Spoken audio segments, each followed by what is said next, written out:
ब्राह्मणों ने वेदों के स्वतः प्रमाण होने की ही घोषणा नहीं की, बल्कि उन्होंने वेदों को गलती की संभावना से परे भी माना। इस विषय में भगवान बुद्ध ब्राह्मणों के मत से सर्वथा विरोधी मत रखते थे। उन्होंने वेदों की पवित्र मानने से इनकार किया। उन्होंने वेदों की स्वतः प्रमाण नहीं माना। उन्होंने वेदों की गलती की संभावनाओं से परे नहीं माना। उनके समकालीन अनेक दूसरे धम्मोपदेशकों का भी यही मत था, लेकिन बाद में या तो उन्होंने अथवा उनके अनुयायियों ने ब्राह्मणों से अपने दार्शनिक सिद्धांत के लिए आदर तथा श्रद्धेयता प्राप्त करने के उद्देश्य से घुटने टेक दिए। लेकिन बुद्ध ने इस विषय में कभी समझौता नहीं किया। तेविज्ज सूत्र में भगवान बुद्ध ने वेदों को जल विहीन, मरुभूमि एवं पथ विहीन जंगल कहा है, जो वास्तव में सर्वनाश है। जिस आदमी में कुछ बौद्धिक तथा नैतिक प्यास है, वो वेदों के पास जाकर अपनी प्यास नहीं बुझा सकता।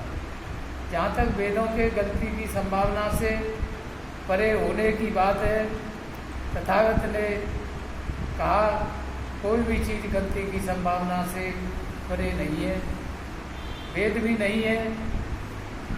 भगवान बुद्ध ने कहा कि हर बीज का परीक्षण और पुनरीक्षण होते रहना चाहिए।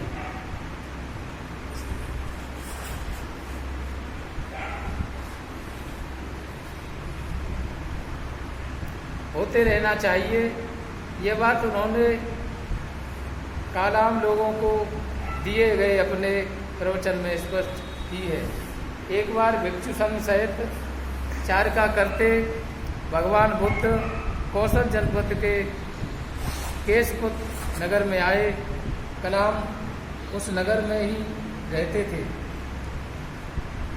जब कालामों को तथागत के आगमन की सूचना मिली तो वे वहाँ पहुँचे जहाँ तथागत विहार कर रहे थे और जाकर एक ओर बैठ गए। एक ओर बैठे हुए कलामों ने भगवान बुद्ध को इस प्रकार संबोधित किया,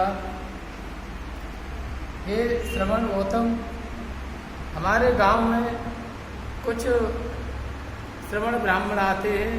वे अपने मत की स्थापना करते हैं, अपने मत को ऊंचा उठाते हैं और दूसरे के मत का खंडन करते हैं, दूसरे के मत को नीचा दिखाते हैं, उनकी निंदा और विरोध करते हैं।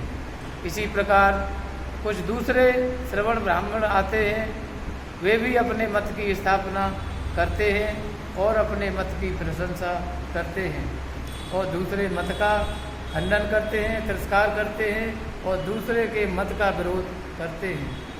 इसलिए हे श्रवण गौतम, हम अनिष्ठा और संदेह में पड़े जाते हैं कि इन श्रवण ब्राह्मणों में से कौन सत्य बोल रहा है और कौन झूठ बोल रहा है।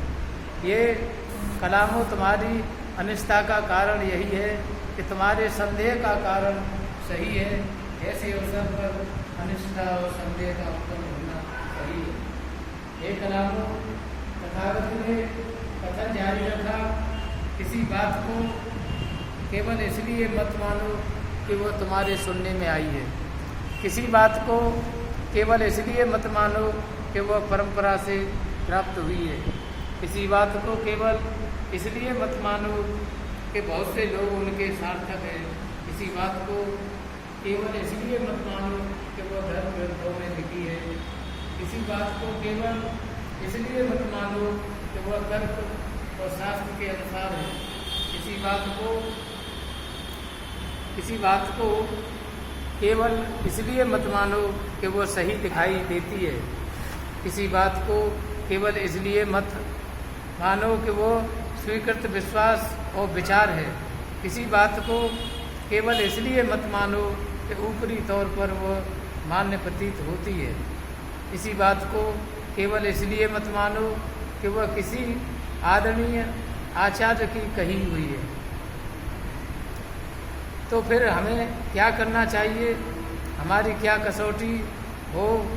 कलामों तथागत बोले, कलामों कसौटी यही है कि स्वयं अपने से प्रश्न करो, या क्या अमुक बात का करना हितकर है, क्या अमुक बात निंदनीय है, क्या अमुक बात विद्जनों द्वारा निषिद्ध है, क्या अमुक बात के करने से कष्ट दुख होता है।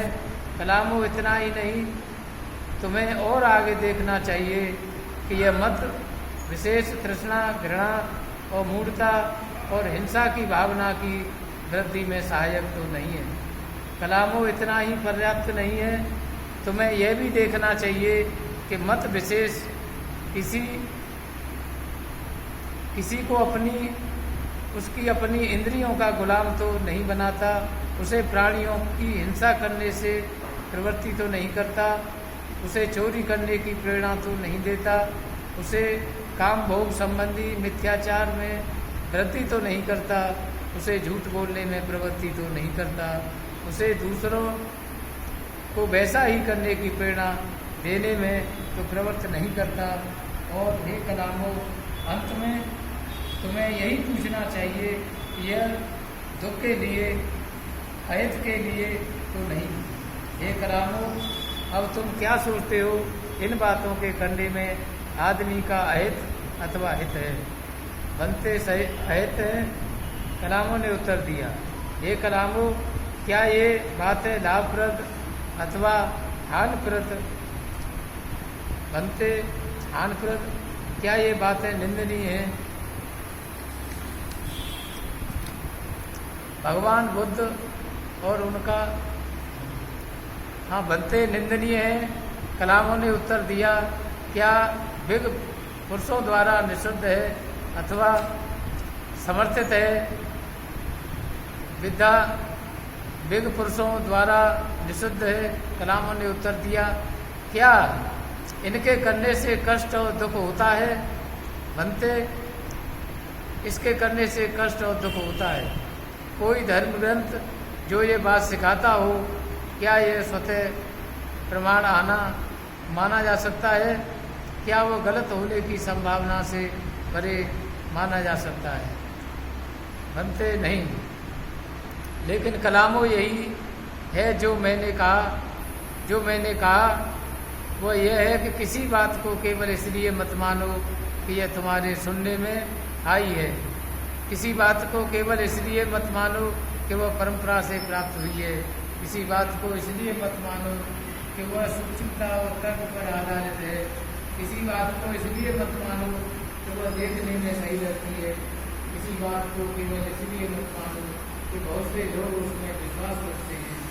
किसी बात को केवल इसलिए मत मानो कि वह किसी आदरणीय आचार्य की सही हुई है। केवल जब तुम स्वयं के अनुभव से ही ये जानो कि ये बातें अहितकार है, ये बातें निंदनीय है, ये बातें फिर पुरुषों द्वारा निषिद्ध है, ये बातें करने से कष्ट होता है, दुख होता है, तब हे कलामों तुम्हें उनका त्याग कर देना चाहिए। बनते अद्भुत है, गौतम अद्भुत है। हम आप तथागत की, आपके धम्म और संग की शरण जाते हैं। आज से प्राण रहने तक भगवान हमें अपना शरणार्थक उपासक माने, इस तरह का सार स्पष्ट है। किसी व्यक्ति की शिक्षा को प्रमाणित स्वीकार करते समय इस बात का विचार मत करो कि वह किसी धर्म ग्रंथ में लिखी हुई है। इस बात का विचार मत करो कि वह तर्क शास्त्र अनुकूल है।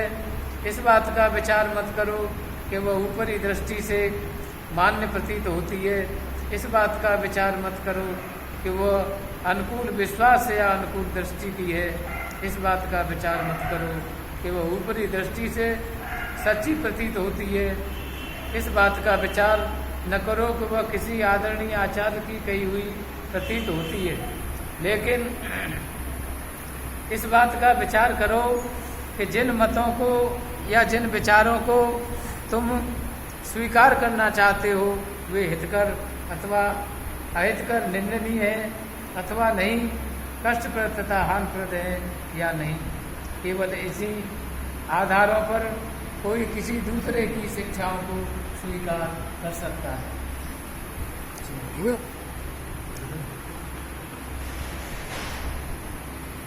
ठीक है।